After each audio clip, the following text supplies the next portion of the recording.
Sen, speaking of President Bongbong Marcos, may umuugong ngayon sa social media, even sa mainstream media, na si President Bongbong Marcos Jr. is planong ipa-impeach ng mga kabilang kampo. Sen, ito ba, gaano ba kalakas ito at gaano ba kalakas ito? Talagang mai-impeach ba? Kaya ba nilang ipa-impeach si Pangulong Bongbong Marcos? Alam nyo, kahit sino naman pwede mag-file ng impeachment, karapatan niya ng mamamayan. No? Pero isang bagay yung mag-file ka ng impeachment, isang bagay naman yung kung merong nilalaman yung impeachment mo. Ang sinasampa nila kay President Bongbong Marcos is betrayal of public trust. Dahil daw, hindi daw napakulong ni PBBM, may pangako daw siya. Dahil lang ba doon, pwede kaya ma-file ng impeachment yun? Yun na nga. So, karapatan nila mag-file. Ngayon, ang mangyari nito, ang nababalitaan ko, pagbukas daw mismo ng Kongreso, titignan natin kung merong congressman na maglalakas loob na mag-file ng ganon. Sinusubukan pa nga utusan yung yung ayoko na nga banggitin. Paano ba? Ex-friend o ano? Kasi ex-friend ba? O friendship? Parang kilala ko yan. Kung saan nakatira yan. Malakati B na yung galaw. So, yun na nga. Anyway, pag i-file nila yan, ang gagawin nun, syempre, kung mauna i-file yun sa kanya, kasi February 6 pa yung kay Sara eh. So, what do you mean? Uunahan nila ma-file to para unahin na yun yung target nila? So, ngayon, mapupunta pa rin yan eventually sa Committee on Justice ng House of Representatives. Tapos, ang mangyari doon, mag-decide yung Committee on Justice, i-determine nila yung sufficiency in form and substance. So, pwedeng forma, verified complaint, yun, duly notarized o duly sworn in, okay. Form, okay siya. Pero baka yung substance, sumablay sila. Yun din lang tinitingnan namin, yung substance nung nilalaman ng impeachment. Yun, kasi magbobotohan yun doon. Pero, kung tingin mo, kung tumagos man yan sa Senado, I think, Sen Sarsani, hindi uubra sa mga senators makakakuha pa rin si PBBM ng majority votes. Kasi imaginein mo, ilan na lang ang Duterte senators, inuubos mo pa yung isa. Pero hindi na yan. I really doubt, I seriously doubt kung aabot yan sa Senado. Kaya nga. Kasi sinong congressman naman yung, baka nga walang congressman na magpumirma to file it. Okay?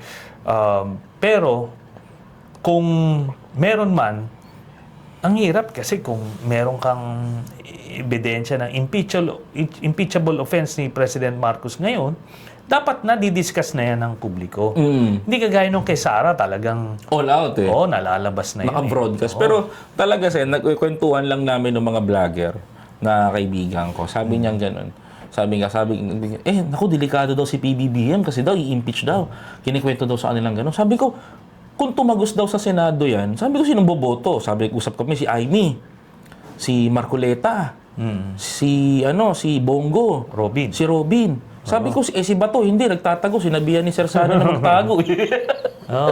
Kaya sabi ko, hindi, kulang. Yeah.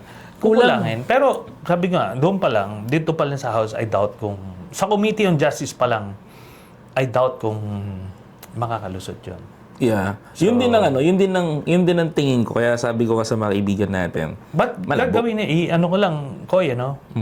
gagawin nila yan para to divert the attention from the impeachment case laban kay Sara. Ang galing na strategy nila, nagpalabas ng survey na sa Mindanao lang nila sinurvey. Na mataas daw si Sara, bagsak daw si Bongbong. Pinakalat nila sa entire Philippines. Tapos kasabay nun, Sen, is itong nalalapit na impeachment. Parang tinatakot nila yung mga senador na subukan nyo. Ganito kalakas si Sara Duterte. Sa Mindanao. pero dito sa Metro Visayas at Luzon, malabo. So, but nakita mo dito mind games lahat saywar kasi alam nila na kailangan nila tong gawin, itong mga pang-divert na to, atake sa Marcos administration Obstructionist na strategy nila. para hindi sa kanila mabaling. Correct. Kasi alam nilang wala silang depensa doon. Correct. Yun din ang nakikita ko. So, Sen, maliwanag, hindi to tatago sa Senado. Hindi tatawid siya. Sen. Baka committee level pa lang. Mapatay. Pero Sen, may tanong ako, may iba lang May iba lang. Ba't mo naman kasi sinabihan na magtago siya, no? Ba't mo naman kasi tinakot? Wala pa nga warrant, eh. Oo nga siya di ba? Dapat panindigan niya yung yung ginawa niya. Sabi niya Diba? pa sa yung ganun, no? Come on, Mr. Trillanes! Make my day! ICC ka ng ICC. Sumama ka pa mag-poses, pero sasama ka talaga mag-poses kung nagkataon. Sabi ko nga, kung wala akong lakad nun. Hindi naman ako magka-cancel ng lakad ko para Posasan siya. Oo. pero in fairness, naalala ko lang, may iba lang ako sa Senado, nakita ng tao kung gaano kakatapang. Binubutasan ka doon ni Duterte. Si Robin, pumunta pa ng Senado, inahamon ka ng suntukan. Tapos, hindi ka umalis ng opisina mo. Duty ka pa rin nasa Senato. Tinapos mo pa rin yung duty mo sa Senator. Pinuntahan ka na ng pulis doon, 'di ba? Para magpa-picture lang ng mugshot. Hindi. Ang nangyari doon, Koy, nung wala pang warrant, sinabihan ako ng mga senador, huwag ako sumama. Kasi warrantless arrest yun. Ibig sabihin nun, hindi ko na maki-question yung pag-issue ng warrant sa akin.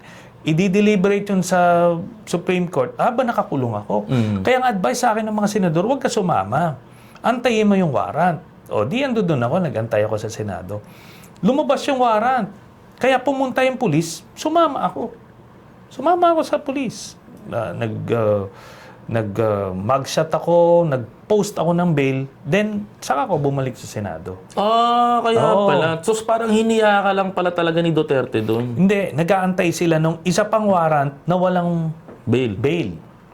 Hindi binigay nung judge yun. Kasi nga, dismiss na yung kaso. Paano naman? Uulitin. Mababaliktad kasi si judge doon. Hindi pwede. Kasi dito sa Pilipinas, pagka na-dismiss na yung kaso, laban sa isang akusado, tapos nawala na wala namang grave abuse of discretion o kung ano man, ito ay permanently dismissed na yan. Ito, 7 taon nang lumipas, biglang nag-file ng motion lang yung prosecutor, binuksan ulit. Hindi pwede yun. Nilaro kasi nila yung hostisya talaga doon Hindi pwedeng buksan. So, sinabi nung judge, dismiss na yan, hindi pwedeng buksan. Kaya gano'n na nangyari. Pero yung isang judge, baka naayos nila, naareglo nila. Yan yung maraming tao ang gustong malaman. Kasi ang sinasabi napakalat nila dyan, kaya natanong ko sa Jensen, is nagtago ka daw sa loob ng kilulong ka daw ng ganito. Pero ang totoo pala, nag-mugshot ka lang, then hiniya ka nila sa buong entire community para sabihin na si Trillanes nakakulong ganito ganyan.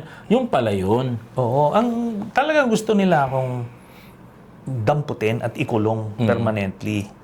Kaya ako naman tinatapos ko lang yung committee hearing ko noon Yung naalala ko yung committee hearing na yun tungkol dun sa 4-piece yun. Di ba? 4-piece. So, tinapos ko, inisip ko sasama na ako dun sa mga pulis.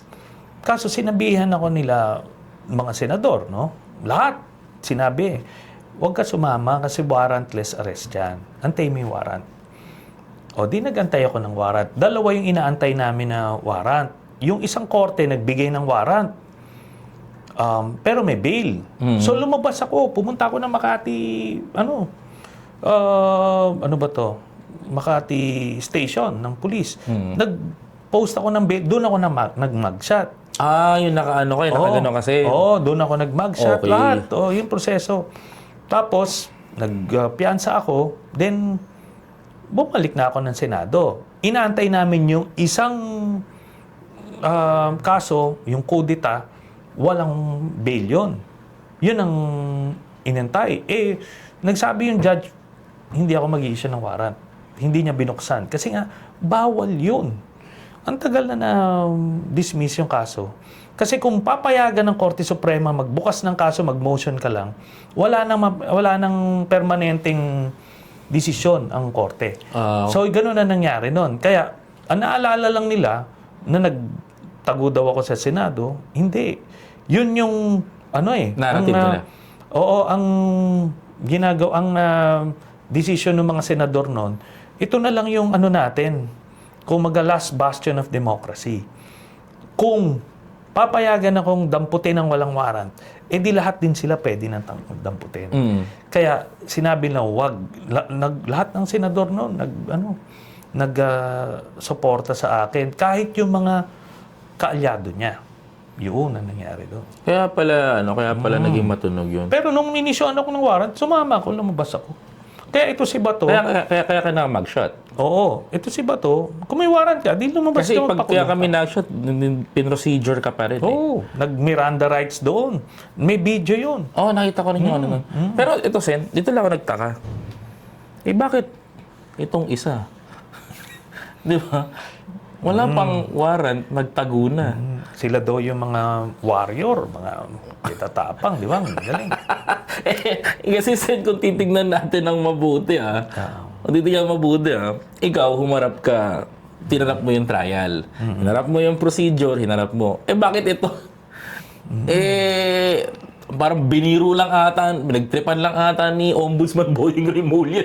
Nagtago na kagad Ako lang, sa akin lang, 20 plus, sabihin mo na, ang kasong kinaharap ko nung panahon ni Duterte. Ganun karami. Lahat yun, nag-issue ng warrant yun. Lahat. Lahat nag-issue ng warrant yun. Para lang maharas ako o makulong ako. Pero, yun nga, awa ng Diyos, pinalad pa rin tayo na hindi nangyari yung mga plano nila. Pero ito, dito talaga ako natatawa. Kasi sabi niya, magtatago daw siya ng Senado. Tapos ngayon, ang nangyari, Sen, Ayaw nang pumunta. Ayaw nang pumasok. Ayaw pumunta rin ng Senado. Pero tingin ko, Sen, kailan mo papaila ng ethics complaint yan? Kasi hindi pumapasok eh. Hindi pwede yan sa tao.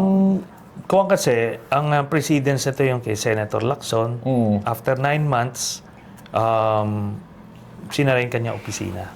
So, siguro, dahil tinututukan naman natin iba't iba pang kaso, antayin natin matapos itong first regular session hanggang June ito. Sa July, pag di pa rin siya, pa-file na natin na ethics case. Para masarado yung opisina niya. Oo. At the very least, hindi naman pwedeng ganon. Di ba? Walang dahilan. Kasi wala pang warrant eh. Yun. Kasi imagine mo, hindi, ang tatanong ko talaga, Sen. Di ba, baka binibiro lang ni Ombudsman Remulla na bahagang buntot ni Senator Bato. Oo. Di ba? Magtanong siya. Sabi sa PNP, wala pa. Dami niyang contact doon. Di ba? Kung wala sa PNP, wala sa DILG, wala sa DFA, wala sa DOJ, ibig sabihin, wala pang warrant. Okay. Di ba? Wala kang dahilan, ba't ka nag-absent? Yun ang basis kung bakit ako magpa-file ng... Kaya, at saka isa pa, Sen, binabayaran natin yung sahod niya. Nagbabayad that we are the taxpayers. So, karapatan natin questionin kung ano nang ginagawa mo ngayon. Hindi ka pumapasok. Nung sa amin kasi ni Senator Laila de Lima, naka-detain kami. Kaya hindi kami makapasok. Kahit gusto namin pumasok. Di ba? Yun ang reason kung bakit hindi. Sabi namin, sige, pwede bang mag-online session? Ayaw nila. O sige. O di magpa-file kami ng bills and resolutions. In my case, nagkandak pa ako ng committee hearing sa loob ng kulungan. Yung bill na pagpataas ng sweldo, kinanda ko yun sa Loob ng kulungan. Loob ng kulungan. So, nagtatrabaho ko. Ito, hindi. At walang dahilan. Walang pumipigil sa kanya. Paano nga naman magkakandak ng hearing sa loob ng pinagtataguan? Magkaiba ang loob ng kulungan sa loob ng pinagtataguan. Yun. Diba? Ayaw din mag-online Mahirap pala. Dapat pala talaga na yan, dapat pala na Kaya pagka nag-file ng ethics case, walang dahilan. Walang